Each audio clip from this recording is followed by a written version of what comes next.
요나 1장 1절에서 3절 하나님의 말씀을 들으십시오. 여호와의 말씀이 아미떼의 아들 요나에게 임하니라. 이르시되 너는 일어나 저 큰 성읍 니느웨로 가서 그것을 향하여 외치라.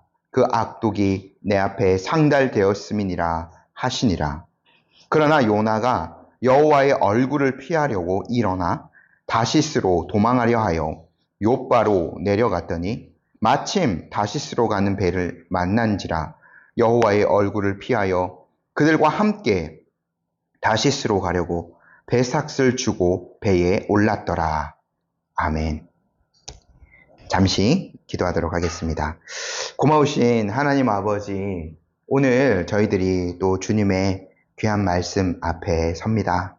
하나님의 그 말씀의 뜻을 저희로 밝히 깨달아 알아가도록 주님의 성령께서 이 시간 귀한 은혜들을 허락하여 주옵소서.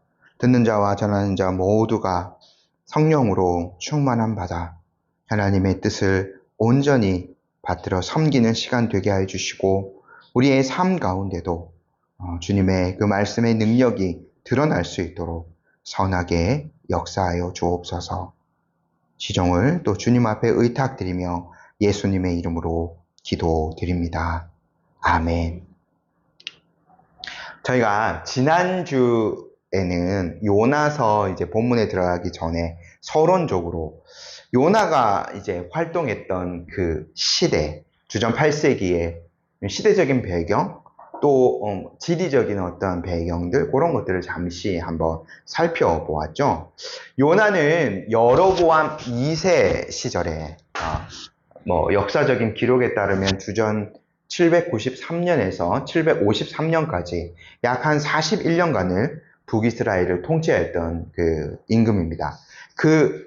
여로보암 2세 시절에 하나님의 말씀을 가지고 사역하였던 선지자였죠.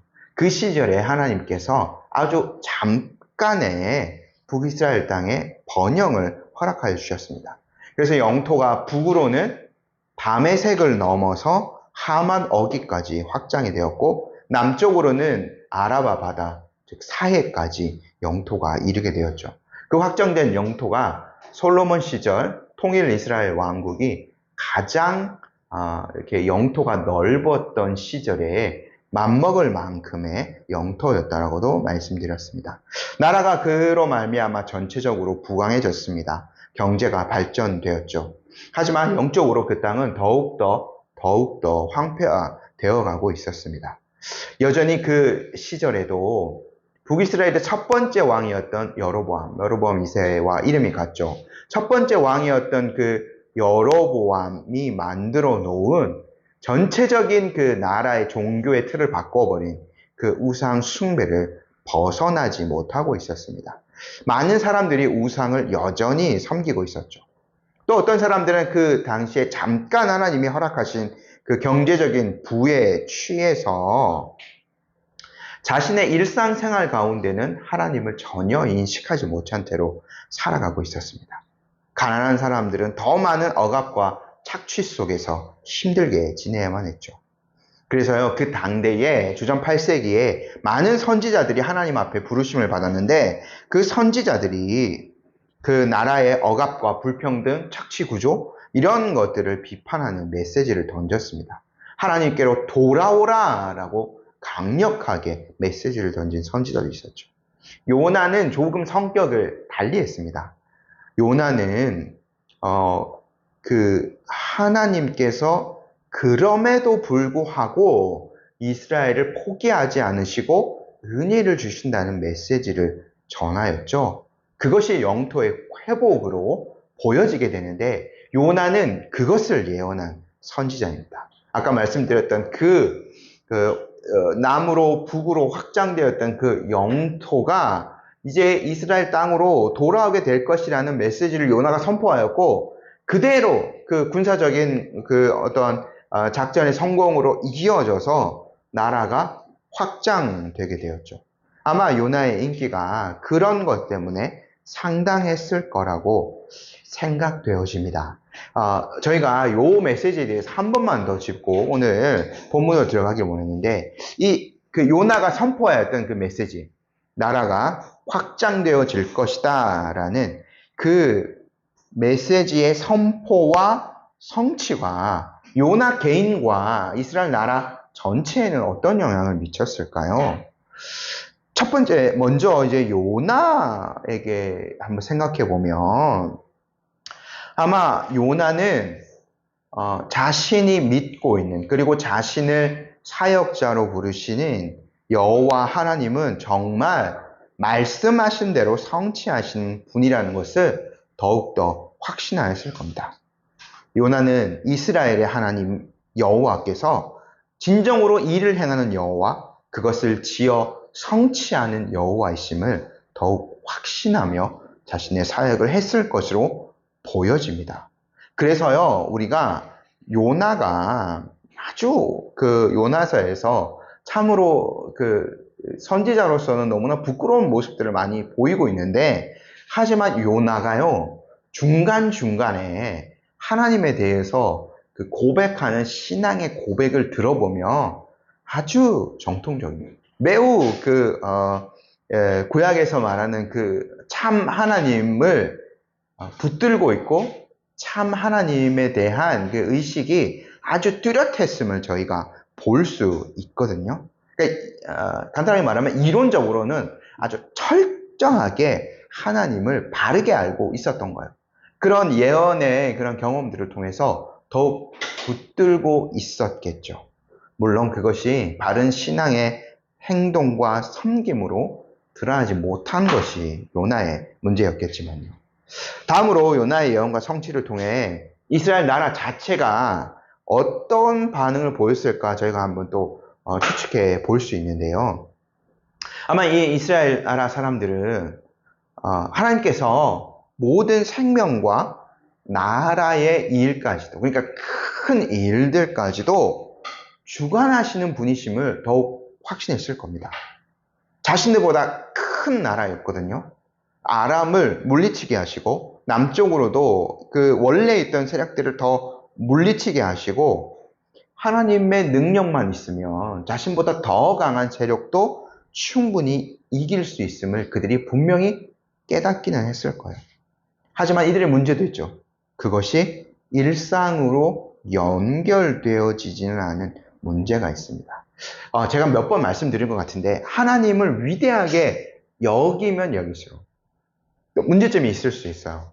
크신 하나님을 믿으면 이 하나님이 너무 높이 계신 분으로 생각해서 일상 생활의 영역은 하나님이 오기가 힘들다라고 사람들이 착각하는 거죠. 그러니까 자신의 일상생활과 크신 하나님의 간격을 더 벌리는 거예요. 근데 하나님은 어디에나 가시고 어디에나 충만하시고 모든 만물들을 주관하시고 내 삶을 친히 주관하시는 분이신데, 이스라엘 백성들은 아마 착각을 했을 겁니다. 계속해서 크신 하나님과 자기의 일상생활을 벌여놓는 틈을 내는 겁니다. 그럼 그 틈을 누군가 메워줘야 되는데, 이스라엘 백성들은 그 당시 잠깐 있었던 물질적인 부로 자신의 삶을 더 주관해 보려고 하고, 또 그들이 계속 붙들고 있었던 우상들로 그 하나님과 자기들 일상의 틈을 낸 것을 이렇게 메꿔 보려고 했던 거죠. 그래서 아마 이 당시에 더 우상 숭배가 만연하고 더 이 경제적인 어떤 그 부를 추구하는 삶들이 만연했을 것으로 보여집니다. 어떻게 보면 이 안타까운 그 하나님이 역사하신 것으로 말미암아, 이게 하나님이 잘못하신 게 아니라 인간의 그 죄성으로 말미암아 그 개인의 삶에서는 더욱더 하나님과 멀어져 버리게 되는 거죠. 이게 지금 요나 선지자가 사역하던 그 시대적인 비극이에요. 하지만 하나님께서요, 요나 선지자를 다시 한 번 더 또 부르셔서 요나 선지자에게 또 다른 소명을 주시려고 하죠. 먼 땅으로 그를 보내시려고 했어요. 그래서 하나님의 말씀이 다시 요나에게 임하게 됩니다. 저희 1절 말씀 한번 읽어볼게요. 여호와의 말씀이 아미떼의 아들 요나에게 임하니라. 이르시되, 요나에 대해서 아주 간략한 소개가 여기 또 등장하죠. 제가 지난 시간에도 강조해서 말씀드렸습니다만, 요나의 이야기는 단순한 우화가 아닙니다. 지어낸 이야기가 아니란 말이에요. 역사적인 사건으로 저희는 받아들여야 됩니다. 그 요나를 소개할 때요, 한번 보면 아미떼의 아들이라고 되어 있죠. 여호수아 때부터 시작해가지고 가나안 땅의 역사가 시작되는데 대부분 이러한 어떤 족적을 남긴 사람들을 소개할 때는 누구누구의 아들, 누구누구라고 소개합니다. 그러면 여호수아도 마찬가지, 눈의 아들 여호수아라고 항상 이제 소개되었고, 그 당대 함께 여호수아와 이제 정탐꾼을 했던 갈렙도 마찬가지입니다. 갈렙 여분네의 아들 갈렙으로 항상 소개되었죠. 다윗도 마찬가지입니다. 이새의 아들 다윗이라고 불렸죠. 그러니까 요나가요, 아미떼의 아들로 불린 것은 그가 실제로 이스라엘 역사 가운데 살았던 인물임을 말해줍니다. 일단 요나의 아버지 그 아미떼는요, 우리나라 말로 뜻을 풀어보면 나의 진리 또는 나의 진실 이런 뜻으로 풀이 될 수 있습니다. 요나는 어떤 뜻이냐? 요나는 비둘기예요.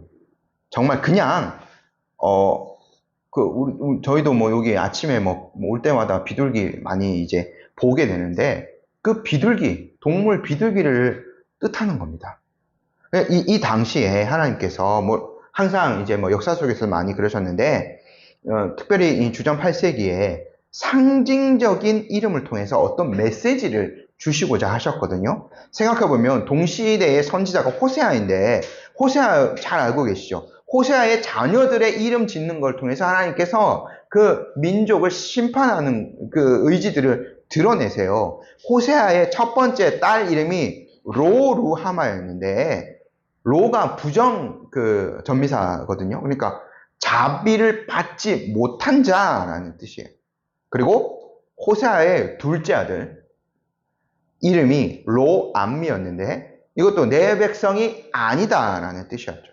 이러한 이름을 통해서 하나님은 이스라엘 백성이 자신을 떠난 모습을 안타까이 여기셨고 또 그것을 폭로하신 거예요.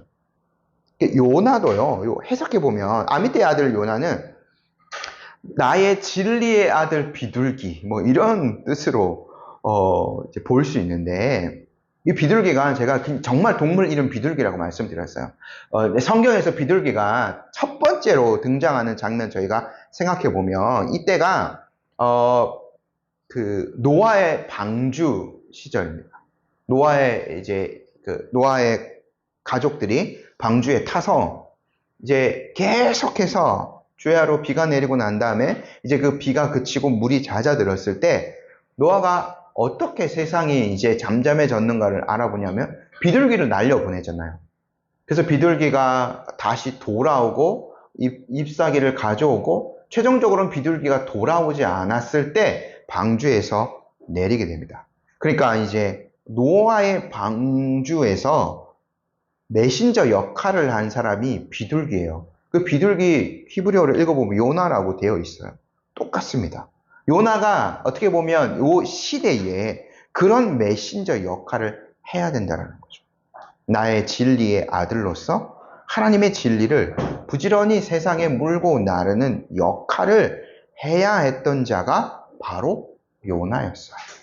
그러니까 하나님의 말씀이 요나에게 지속적으로 임하는 것은 어찌 보면 당연한 일이었을 수도 있을 겁니다. 저희가요, 저희 한국어 성경에 잘 표현되지 않아서 좀 아쉬운 게 있는데, 1절의 문장을, 1장 1절의 문장을 히브리어로 보면 첫 번째가 접속사 와우가 들어가 있는데, 이거는 또 또는 그리고라는 뜻입니다. 그러니까 굳이 이제 직역을 해보면 또 여호와의 말씀이 아미떼의 아들 요나에게 임하니라. 요렇게 이제 문장을 조금 더 정확하게 표현할 수 있거든요. 근데 왜 시작할 때에 또가 들어갔냐, 또 그리고가 들어갔냐 생각해 보면 저희가 한 두 가지 정도 생각해 볼 수 있는데, 첫 번째는 그 당시에 선지자들, 동시대에 선지자들이 있었다고 말씀드렸습니다. 호세아 제가 말씀드렸는데 아모스 같은 선지자도 있었죠. 그 선지자들과 함께 요나에게도 이런 말씀이 임했다. 그래서 이제 와우라는 접속사가 들어갔을 수도 있고요. 또 저희가 한번 생각해 보면, 다르게 한번 생각해 보면, 지금 성경에서, 전체 성경을 해서 요나의 그 활약, 요나에게 주신 메시지가 크게 두 부류라고 볼 수 있는데, 하나는 저희가 지난주에 보았던 거죠. 열왕기하 14장 25절에 여로보암이 이스라엘 영토를 회복하되 하맛 어기에서부터 아라바 바다까지 할 것이다 라는 것이 요나에게 임한 하나님의 말씀이었어요. 근데 제가 추측하건대 요게 더 먼저 하나님께서 요나에게 주셨을 것으로 생각이 되거든요. 그리고 난 다음에 또 여호와의 말씀이 요나에게 임한 거예요. 그래서 이제 이 요나서가 이제 펼쳐지게 되는 거라고 이제 자연스럽게 저는 추측해 보거든요. 왜냐하면 생각해 보면 요나가 예언한 대로 이스라엘 영토가요, 하맛 어기까지, 다메섹을 정복하고 그보다 훨씬 더 북쪽으로 하맛 어기까지 이제 가게 되면, 중간에 물론 아람이 있기는 합니다만 이제 거의 아수르와 맞닿아 있는 그 지형이 되는 거거든요. 그러니까 이제 나라가 그만큼 확장되어 가고, 그 다음은 이제 아수르와 본격적으로 북이스라엘이 부딪히는 상황인데, 이 상황 가운데서 하나님께서 요나를 북이스라엘 수도인 니누에로 보내는 거죠. 그러니까 지리적으로 한번 생각해 보면 요나를 통해 임한 하나님의 말씀이 북쪽으로 하맛 어기까지 확장되었고, 그것을 훨씬 더 넘어서 그 위에 이제 북쪽의 지배 세력이었던 아수르의 한복판 니누에까지 하나님의 예언이 있게 되는 거죠. 그래서요, 아마 그 열왕기에 주셨던 그 말씀이 먼저 있고 난 다음에 다시 요나를 니누에로 보낸 그 하나님의 말씀이 임하였기 때문에 아마 요 와우라는 접속사가 들어갔을 것으로 보여집니다. 하나님의 말씀이 영향을 미치는 범위가 점점 더 확장되어 가는 거죠. 요나에게 얼마나 큰 복입니까? 하나님의 말씀이 더 큰 곳으로 영향을 미치고 더 많은 나라에 영향을 미치도록 요나가 계속해서 부름받고 있는 거예요. 국제적으로 쓰임받는 선지자가 되는 거죠.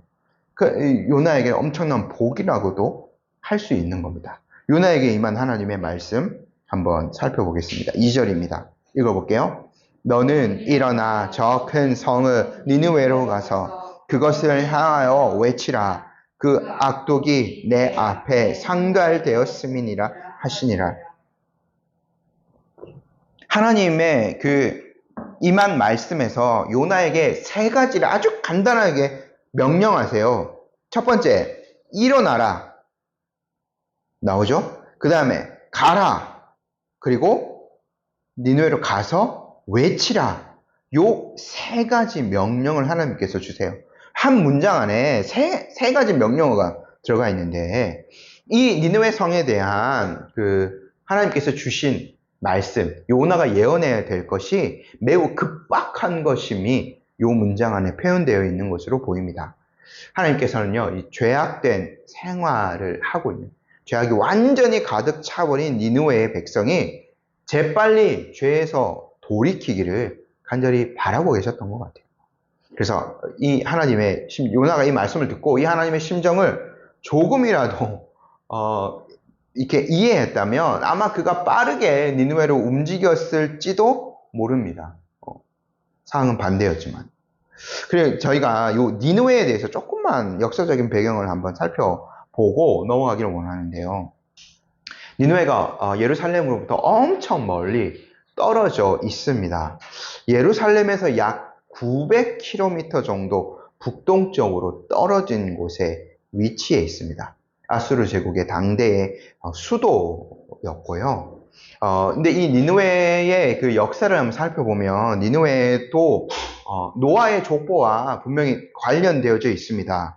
노아의 홍수 이후에 건설된 도시인데, 노아의 홍수 이후에 아까 뭐 비둘기 이렇게 뭐 해서 이제 땅에 정착하고 난 다음에 노아가 아주 크게 실수한 적이 있었잖아요. 포도주 먹고 취해서 빨가벗고 누워있을 때 그 아들이 그 하체를 보게 되는 사건이 있었죠. 그 아버지의 수치를 드러내었던 자가 함입니다. 그래서 함은 노아로부터, 즉 하나님으로부터 이제 저주를 받게 되는데, 그럼에도 불구하고 하나님께서는 그 함의 자손이 땅에서 계속 퍼져나갈 수 있도록 일반적인 은혜를 허락해 주세요. 그래서 그 함의 첫 번째 아들이 구스이고, 그 구스의 또 첫 번째 아들이 니므롯인데, 성경에서 창세기 10장 8절에 니므롯에 대해서 설명하기를, 니므롯은 세상에서 첫 용사라고 기록되어져 있습니다. 그러니까 굉장히 힘이 세고 정복자 스타일이었다라는 거죠. 그래서요, 이 창세기 10장 9절에 제가 말씀을 읽어드릴게요. 그가 여호와 앞에서 용감한 사냥꾼이 되었으므로 속담에 이르기를 아무는 여호와 앞에서 니므롯같이 용감한 사냥꾼이로다 하더라. 그러니까 앞으로 니므롯의 후손이 칼을 믿고 생활할 것임이 요 말씀을 통해서 드러나는 거죠. 그게 속담으로 남아서 모세의 시대까지 계속 이어져 내려왔던 거예요. 역사에 그 남을 만한 그런 용사였던 거죠. 이 니므롯이 저주받은 함의 손자이고, 그러니까 족보로 따지면은 그 노아의 증손자입니다. 근데 이제 이 니므롯이 용사이고 호전적이었기 때문에 땅에서 몇 개의 성을 건설하게 되는데, 그 중에 하나가 바로 니느웨예요. 그러니까 이제 시작부터 해서 계속해서 이 니느웨, 그리고 이 아수르 민족은 칼을 믿고 생활하는 사람이었다는 거죠. 여로보암 2세 시절에는 그 성이 매우 번성하여서 요나서에는 저희가 3장을 보면, 요나 3장 3절에 보면 니느웨는 사흘 동안 걸을 만큼 하나님 앞에서 큰 성읍이다 라고 되어 있죠. 그러니까 이게 이제 직선거리로 3일 길이 아니라 저희가 추측컨대 둘레가 3일 길을 이었을 것으로 보여집니다. 성의 둘레가요. 계산해보면 이게 맞는 것 같은데, 역사적인 자료에 따르면 니느웨 성이 가장 번성하였을 때 직경이 13km예요. 그러니까 니느웨 이쪽 끝부터 시작해서 이쪽 끝까지 그 성의 길이가 13km라는 거죠. 매우 긴 거리입니다. 성으로 따져보면. 근데 이것을요, 물론 완전히 원 모양은 아니었겠지만 요거를 원 모양으로 계산해보면, 원의 둘레를 계산해보면 그 성의 둘레가 최장이었을 때 단순 계산으로 약 한 38km 정도 되거든요. 그러니까 성벽이 38km 정도 이렇게 둘러치고 있는 거예요. 그게 이제 직선거리로 해보면 직경이 13km 정도 되는 거죠. 이거는 뭐 대략적인 그냥 수치입니다. 성이 완전히 원 모양은 아니었을 것으로 저희가 보여지기 때문에요. 근데 이제 그 둘레가 한 38km 정도라면, 요 정도면 성인이 이제 3일 길 정도 걷는 거리가 되는 거죠. 그리고 요나가 하루를 외쳤다라고 하는 것도 저희가 여기서 해석이 되는데, 13km 정도 이렇게 직선거리로 걸으면서 외치는 거는 하루길이 되는 거죠. 요렇게 아마 볼 수 있을 것 같습니다. 그러니까 엄청 큰 강한 성이었다라는 거죠. 근데 이 요나 시대에 하나님의 심판이 그 앞에 떨어졌는데, 그것은 뭐냐면 2절에 그 악독이 여호와 앞에 상달되었어요. 이게 뭐냐면, 우리가 계속해서 좀 노아의 시대랑 비교해 보게 되는데, 노아가 방주 만들기 전에 상황이 어떻겠어요? 죄악이 세상에, 옛날 성경에는 관영하였다. 죄악이 세상에 아주 가득 찬 세상이 됩니다. 그러니까 쌓이고 죄가 쌓여가지고 하나님 앞에 이를 정도로 완전히 죄가 세상을 먹어버린 그 시절이 바로 노아가 방주를 만들기 전의 시대였거든요. 근데 그 노아의 후손, 함의 후손이었던 니므롯이 건설한 그 니느웨도 그 전과 마찬가지였다. 얼마나 그곳에 악이 쌓였는지 하나님 앞에 상달되었습니다. 그래서 이것을 이제 본 하나님께서 요나 시대에 이 니느웨의 그 상황이 심판을 이미 노아의 시대는 받았죠, 물로. 근데 하나님이 더 이상 물로 심판하지 않겠다라고 하셨기 때문에 어떤 아마 다른 방법으로 니느웨를 완전히 멸망시키고자 하셨던 것 같아요. 그래서 이제 그 악독이 상달된 거를 어떻게든 해결해야 하셨기 때문에 노아를 메신저로 보내신 거죠.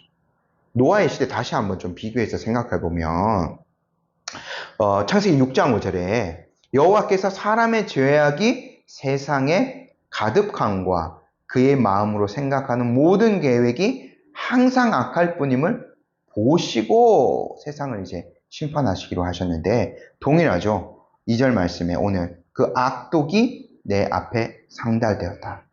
생각해보면 노아 그 시대에 노아 자체가요 하나님의 심판의 상징이었어요. 노아가 또 심판의 그 전달자, 메신저이기도 했고요. 그래서 노아를 선지자로 보아도 됩니다. 그 방주를 짓는 것 자체가 죄악이 가득한 세상에 대한 하나님의 심판이 이미 임하였음을 드러냅니다. 그것을 보고 깨닫는 사람은 회개하고 하나님께로 돌아와야 되는 거죠. 이 진리의 아들 비둘기 요나가 니느웨의 보냄을 받은 것도 마찬가지입니다. 요나는요 노아와 비슷한 역할을 하는 거예요. 그가 거기에 있다는 것 자체가 곧 하나님의 심판을 상징하는 것입니다. 천지를 만드신 여호와 하나님의 심판이 이제 그 땅 가운데 임하였다. 하나님이 보낸 사람이 그곳에 딱 왔으니까. 우리도 대사를 생각해보면 그 대사가 자기의 말을 하는 것이 아니라 보낸 사람의 말을 하는 거죠. 보낸 사람의 권위가 그 보냄받은 곳에 떨어지는 겁니다. 그게 대사의 역할인 거죠. 요나가요 이제 니느웨에 그런 역할을 하는 거예요. 하나님의 심판이 그곳에 떨어졌다는 것을 보여주는 겁니다. 요나의 임무가 적지 않은 거죠. 그냥 보내신 거 아닙니다.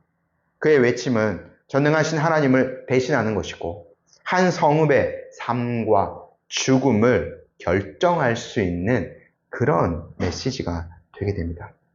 그런데요, 여기에서 놀라운 반전이 일어나요. 요나가요, 너무 뜻밖의 행보를 보이게 되는 거죠. 이건 충격적인 그런 일탈입니다. 3절 말씀 저희 함께 읽어볼게요. 그러나 요나가 여호와의 얼굴을 피하려고 일어나 다시스로 도망하려 하여 욥바로 내려갔더니 마침 다시스로 가는 배를 만난지라 여호와의 얼굴을 피하여 그들과 함께 다시스로 가려고 뱃삭을 주고 배에 올랐더라. 요나가 지금 어떻게 하고 있어요? 여호와 하나님의 메시지를 정면으로 거스르고 있죠. 여호와 하나님이 일어나라 그리고 니느웨로 가라 그것을 향하여 외치라 세 가지 명령을 했는데 일어나라는 명령은 따르는 것처럼 보여집니다. 하지만 어디로 가고 있어요? 그가 향하는 곳은 니느웨가 아닙니다. 그는 다시스로 도망하고자 했어요. 간단하게 설명하자면 아까 말씀드렸던 대로 니느웨는 그 예루살렘의 북동쪽, 요나가 북이스라엘 출발했기 때문에 이제 예루살렘이 아니라 아마 사마리아에서 출발했을 것 같은데 북동쪽에 위치한 도시예요. 근데 노아가 지금 가고자 하는 자기 의지대로 가고자 하는 도시는 완전 서쪽으로 수천 킬로 떨어진 다시스라는 곳이에요. 요나가 정반대로 도망하고자 했습니다. 저희가 고대 지리를 완벽하게 추측할 수는 없지만 그래서 이 다시스가 어디인지는 몇 가지 설이 있습니다만 가장 많은 사람들이 이야기하기를 여기가 오늘날의 스페인의 남쪽에 위치한 타르테수스라는 도시로 생각합니다. 그러니까 스페인이요, 그 밑으로는 이제 그 바다죠. 그 바다를 넘어가면 아프리카 대륙이고 아까 저희도 기도했는데 모로코가 있습니다. 그 지브롤타 해협이라고 부르는데 그 아주 좁은 해협이 있죠. 스페인의 남쪽과 모로코의 북쪽이 맞닿아요. 바로 거기에요. 요나가 거기까지 도망하고자 한 거예요. 3,000km를 넘게 항해해야 돼요.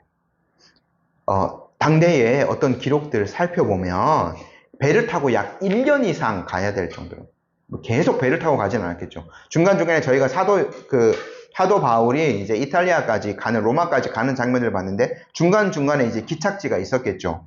근데 총 계산하면 약 1년 이상을 항해해야 될 거리로 요나가 도망하고 있는 거예요. 저희 잘 아는 시편 139편에 내가 새벽 날개를 치며 바다 끝에 가서 거주할지라도라는 요 표현이 있지 않습니까? 거기서도 여호와의 손이 나를 붙드신다라는 요 유명한 시편 구절. 새벽 날개를 치며 바다 끝에 간다. 그 바다 끝이요, 여기에요. 지중해 끝이거든요. 넘어가면 이제 대서양이 나오는 거죠. 그러니까 지금 이스라엘 백성들에서 큰 바다, 거기는 바로 이 지중해거든요. 거기 끝에 위치해 있는 도시가 바로 다시스예요. 요나는 거기까지 도망하고자 했어요. 바다 끝까지 갈 수 있는 한 가장 먼 거리로 요나가 지금 도망치고 있는 거예요. 엄청난 일탈이죠. 이제 배를 타야 되기 때문에 항구 도시인 요빠로 내려갑니다. 요빠는요, 예루살렘에서 가장 가까운 곳에 위치한 항구 도시이거든요. 저희가 솔로몬이 성전 만들 때 생각해보면, 성전에 쓰였던 나무, 레바논 백향목, 이거를 이제, 실용 오는데, 어떻게 하냐면, 레바논에서 나무를 벌목해서 배로 띄어요. 바다로 띄어가지고, 이제, 해상으로 운송하는데, 그것이 이제 들어온 항구, 거기가 요빠예요. 거기서부터는 예루살렘까지는 육로로 이동을 했겠죠. 그렇게 해서 이제 성전을 지었는데, 무역항으로 사용되었기 때문에 아마 요빠로 내려가는 길까지는 좀 수월했을 것으로 보여집니다. 그리고 이제 이스라엘 사람들이 항구로 이용할 것이 거의 요빠밖에 없거든요. 요나가 재빨리 그곳으로 이동했어요. 근데 참으로 신비하게도 마침 그곳에 자기가 가려고 하는 다시스로 가는 배가 정밖에 있었던 거예요. 요나 입장에서는 너무나도 기가 막힌 우연이라고 생각할 수도 있겠죠. 지금 내가 하나님의 뜻대로 니느웨로 가는 게 너무너무 싫기 때문에 가장 멀리 다시스로 도망가고 싶은데 마침 거기에 다시스로 가는 배가 있었던 거예요. 이 얼마나 기막힌 우연입니까? 요나가 속으로 쾌재를 막 불러일으켰을지도 모르죠. 요나가 그 배를 공짜로 탄 게 아니라 배에 뱃사까지 마련해 있었고 그것을 준 거예요. 그러니까 저희가 이것을 생각해 보면 요나의 이 일탈은요, 그냥 우발적인 게 아니에요. 매우 계획적이었던 거예요. 제가 말씀드렸죠. 약 1년 이상 항해를 해야 될 정도예요. 배에서 먹고 자고 그리고 정박지에서 또 머무르고 할 그런 돈들, 뱃삭시요 어마어마하게 들었을 겁니다. 요나가요, 그 배를 타는 거, 손님으로 타는 거예요. 어마어마한 그 돈을 가지고 뱃삭을 마련해서 요빠까지 내려간 거죠. 계획적인 겁니다. 그러니까 더 나쁜 거죠. 하나님의 긴박한 명령을 듣고도 그것을 정면으로 거절하였고 자신의 도피 계획인 다시스로 가기 위해서 엄청난 금액의 돈을 준비하여서 항구도시 요빠까지 그가 내려갔습니다. 저희가 여기에서 약간 좀 충격을 받게 되는 거죠. 요나 공식적으로 하나님의 부름을 받은 선지자예요. 제가 이게 두 번째 메시지 읽어서 추측하는데 나라의 영토가 확장될 것이라는 하나님의 말씀을 증언하였고 그것이 그대로 실제로 이루어졌어요. 이게 왜 중요하냐면 모세가 신명기 18장에서 참 선지자, 거짓 선지자 분별하는 거 얘기해 주거든요. 참 선지자 분별할 수 있는 규칙 한번 읽어드릴게요. 신명기 18장 22절입니다. 예언자가 주님의 이름으로 말한 것이 그대로 이루어지지 않으면 그 말은 주님께서 하신 말씀이 아닙니다. 그러니 당신들은 제멋대로 말하는 그 예언자를 두려워하지 마십시오. 요나는요, 주님의 이름으로 예언했고요. 그것이 확실하게 이루어졌어요. 나라 전체가, 영토가 확장되었어요. 그대로 하나님의 말씀이 이루어진 거죠. 이 신명기 말씀에 따르면, 모세의 구별법에 따르면 요나는 참 선지자예요. 가짜 선지자라서 요나가 하나님의 명령을 거절한 것이 아니에요. 그에게 주었던 여호와의 말씀이 참으로 성취되어서 참 선지자인 것이 증명된 자예요. 이런 진짜 선지자가 적극적으로 일어나서 하나님의 그 명령에 반하는 행동을 취하고 있는 거예요. 저희가 어떻게 이것을 좀 이해할 수 있을까요? 이제 이렇게 뭐 요바에 도착한 요나가 배를 탔는데 또 뭐냐면 한번 보면 요런 구절이 있죠. 그들과 함께 여호와의 얼굴을 피하여 그들과 함께 다시스로 가려고 라는 구절이 있어요. 당대에요. 이 다시스와 가장 활발하게 무역한 사람들은 페니키아 사람들입니다. 성경에 뭐 베니게라고도 이렇게 되어 있고요. 원래 이 사람들 역사적으로도 굉장히 무역으로 유명했던 자들인데 그 지중해 끝에까지 가가지고 왕래하면서 금을 실어 날랐다라고 합니다. 나중에는 요나 시대 비슷한 시대 조금 더 뒤에 나중에는 아예 다시스를 식민지로 만들어서 금을 많이 실어 날았다고 해요. 그러니까 아마 여기 있는 그 뱃사람들은 대부분 다 추정컨대 두로 사람이었던 것으로 보여져요. 근데 이스라엘 사람들이 함부로 이방인들과 상종하나요? 결코 그럴 수 없거든요. 근데 요나가요, 아주 거리낌 없이 그들과 어울려서 배를 타요. 그러니까 이렇게 이스라엘 백성이 이방인과 너무 자연스럽게 있을 수 있다는 것에 또 한 번 충격을 받습니다. 그러니까 요나가요, 민족적인 어떤 그런 자존심까지 다 버려버린 거죠. 하나님의 명령을 거역하기 위해서 자신을 포기해버린 사람처럼 보여집니다. 선지자직 하나님의 말씀 전해야 되는데 전하지 않잖아요. 던진 거나 마찬가지예요. 뱃삭 말아내가지고 혼자 도망가죠. 가족, 주변의 모든 사람들 다 버린 거나 마찬가지입니다. 말씀드렸던 대로 이스라엘 그 민족적인 어떤 자존심 뭐 이런 것들 다 이렇게 버린 거나 마찬가지인 거죠. 그리고 저희가 생각해보면 이걸 또 한 번 역으로 생각해보면 오히려 요나는요 자기가 진짜 선지자라는 그것을 잘 알고 있었기 때문에 더욱 적극적으로 하나님의 말씀에 반항한 것인지도 모릅니다.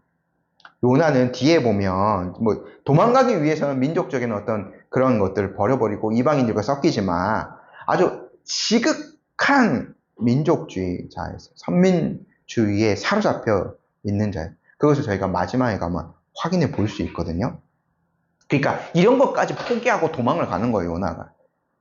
그는 하나님께서는요 이방 민족을 아끼셨는데 요나는 이방 민족 아끼지 않았어요. 그건 나중에 다 보여지죠. 화내는 걸. 더더군다나 악랄하고 이스라엘 백성의 대적자인 아수르의 경우에는 요나 더 했을 거예요.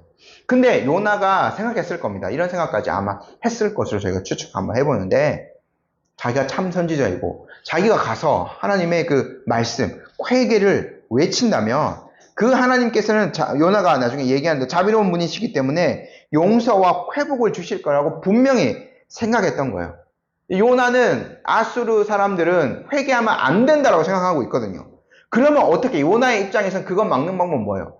그 니느웨에 하나님의 말씀 자체가 없어야 되는 거예요.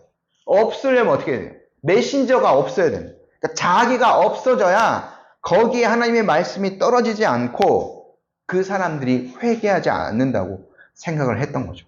자기를 없애버려요. 자기를 지워버리는 거예요. 그러니까 이제 메신저인 자기가 회개를 외치는 자기가 사라지면 그 땅에는 이미 죄악이 하나님이 말씀드렸던 악독이 하나님 앞에 상달되었기 때문에 이제 하나님의 심판이 떨어질 것만 있는 거거든요. 자기만 없으면 심판이 그대로 떨어질 것이 생각했던 거예요.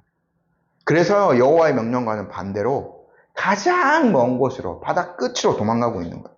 3절에 그것이 뭐냐면 추측해 볼 수 있는 게 뭐냐면 그래서요 3절에 보면 여호와의 얼굴을 피하려고 처음에 나오죠. 다시 또 중간에 배를 만난지라 여호와의 얼굴을 피하여라고 두 번이나 여호와의 낯을 피하여 여호와의 얼굴을 피하여라는 그 구절이 등장해요.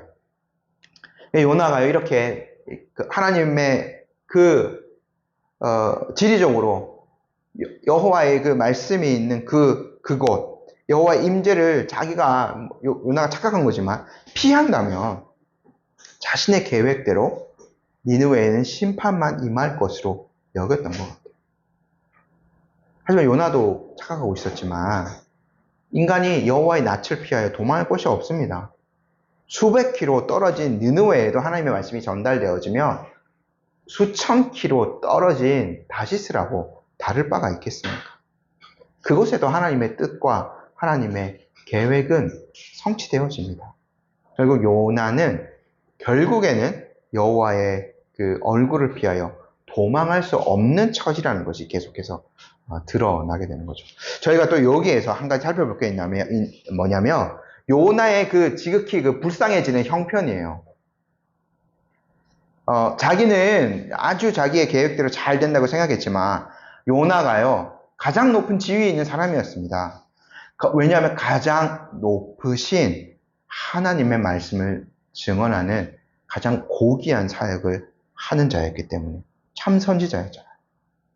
근데 스스로 그것을 던져버렸죠. 스스로 하나님의 그 길을 대적하는 거를 택해버립니다. 그의 형편이 아주 나락으로 떨어져 버려요. 성경에요, 그 요나서의 기자가 계속해서 그런 표현을 씁니다.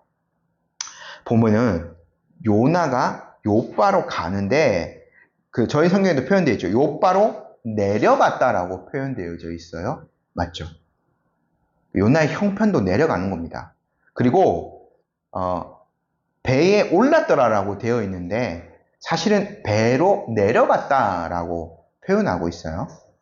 우리는 이제 우리의 형편에 맞게 올랐더라라고 번역했는데 사실은 배로 내려갔다라고 언어 성경에 이렇게 표현해 있고요. 거기에 1장 5절 다음 시간에 볼 걸 보면 요나가 배 밑층까지 내려갔다라고 되어 있죠. 점점 내려가는 겁니다. 이게 끝이 아니에요. 어디요? 마지막으로는 바다에까지 내려가죠. 바다도 끝인가요? 바다가 끝이 아닙니다. 그 밑에 있는 물고기 뱃속까지 내려가게 되는 거죠. 요나의 형편이 지극히 비참해집니다. 하나님의 낯을 피하여 사는 인생의 형편이 일어난 거죠. 요나는 마침 다시스로 가는 배를 만났네? 자기가 모든 계획대로 잘 되어가고 있다고 생각했을지도 모릅니다. 하지만 요나는 계속해서 죽음의 길로 걸어 내려가고 있었던 거죠. 저희가 결론적으로 요나의 삶을 다시 한번 생각해 보면 좋겠습니다. 하나님의 메신저로 진리의 말씀을 전하기 위한 사명자로 부름받은 요나였어요. 그러나 어떤 메시지는 그가 잘 받아들이고 충성하여서 나라에 전해서 나라가 더 부강해지는 그런 일들이 있게 되는 거죠. 근데 자신의 생각과는 다른 메시지, 자기의 뜻과는 다르고 자기의 좁은 식견으로 이해되지 않는 메시지는 요나 정면으로 거부하고 있어요. 참 선지자였지만 참 선지자다운 모습을 잃어가고 있는 요나였습니다. 저희가 신앙생활을 계속 해보면 하면 할수록 내 뜻을 하나님 앞에 관철시키는 삶이 아니라 내 뜻이 하나님 앞에서 꺾여지는 것을 배워가게 됩니다. 나의 알량한 지식들, 나의 알량한 어떤 세상을 바라보는 식견들, 이런 것들을 차츰 내려가는 법을 배워가게 됩니다. 내 판단, 내 생각, 내 고집이 꺾여가는 것이 바로 성화인 것이죠. 우리가 신앙생활을 하면 할수록 계속해서 이것을 익혀가게 되는 거죠. 우리가 이렇게 요나처럼 고집 부리고 실제적으로는 하나님의 뜻에 반역하면서 살아갈 때도 있을 것입니다. 그런데도 불구하고 내적으로는 그렇게 하나님의 뜻 싫어하고 반역하고 살아가는데 외적으로는 요나처럼 뭔가 일이 술술 풀리는 것처럼 보여지는 것도 있을 수 있어요. 그러나 우리는 잘 알아야 됩니다. 하나님의 뜻에 반하여 행하는 것은 결국 우리를 계속해서 더 비참한 곳으로 몰고 갈 뿐이라는 것을, 요나의 형편이 계속 내려간다는 것을 우리가 보고 있어요. 요나가 착각하고 있었습니다. 요나는 여호와의 낯을 피하여 도망가고 있다고 생각했지만 사실 여호와의 낯을 피할 곳은 어디에도 없죠. 여호와의 통치하심은 모든 곳에서 모든 순간에 드러납니다. 이것이 우리가 믿는 하나님의 전능하심이에요. 우리가 이것을 믿는 자라면 그분의 뜻에 순종하며 살아가기를, 코람데오. 항상 그분 앞에서, 하나님 앞에서 살기를 더욱 힘쓰고 기도해야 되겠죠. 하지만 이게 끝이 아니에요. 반대로 우리는 요나서 전체를 통해서 뭘 볼 수 있냐면, 하나님은 더 끈질기시다는 것을 보게 돼요. 요나가 계획적인 지금 범죄를 하고 있는 거거든요. 하지만 그 요나를 향한 하나님의 어떻게 보면 놓지 않으신, 요나를 계속 붙들어주는 그 하나님의 요나를 향한 그 마음은요, 더욱 질기다는 것을 보게 돼요. 하나님은 계속해서 요나를 추적해 가세요. 그러니까 하나님은요, 자기의 백성을 이렇게 포기하지 않으시는 분이십니다. 정면으로 대드는 사람이라 할지라도, 때로는 이렇게 완악한 범죄를 하는 사람이라 할지라도 그의 백성을 끝까지 돌보시고 지키시고 추적하는 분이 바로 우리가 믿는 하나님이세요. 놓지 않으시는 분인 거죠. 우리가 이분의 그 하나님의 더 큰 은혜를 기억하며 또 그 은혜 안에서 살아갈 수 있어야 되겠습니다. 아멘. 저희 시간 함께 마무리 기도 드리도록 하겠습니다.